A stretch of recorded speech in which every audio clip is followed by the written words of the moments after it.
Hello guys! For today's video, ay may-makeupan natin yung aking friend.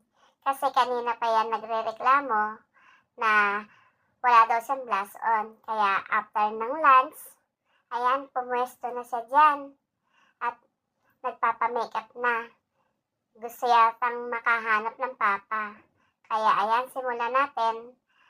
Pero wala naman akong talagang gamit na pang makeup at magdi-DIY tayo. Ayan, lipstick lang ang aking ginagamit. Konti-konti lang para totoong gumanda. Ayan. Ngiting tagumpay na siya dyan. Ayan, o, tingnan mo. Ganda ng ngiti niya. Kasi gaganda siya. At makakakita na ng papa. Pero magkamukha yata kami ba? O, diba? Ganda-ganda. Tara, tuloy na natin yung pagmamakeup. Ayan, minumostra niya. Lagyan ko daw siya ng lapis. Lalagyan natin siya ng eyeliner para daw ma-enhance yung kanyang beautiful eyes. Para pag nag-tantalizing eyes siya, ayan, maganda. Pero huwag kang kukurap masyado at baka matusok. Halip na gumanda, ay ikaw ay maging panda. Ayan, o. Ngiti. Sigurado daw kasi pipila ang mga kanyang mga manliligaw.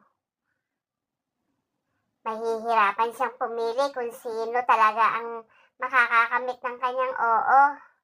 Oo nga. Pero ayan, may lumampas yata. Sa ibabaw pa raw. Ayan.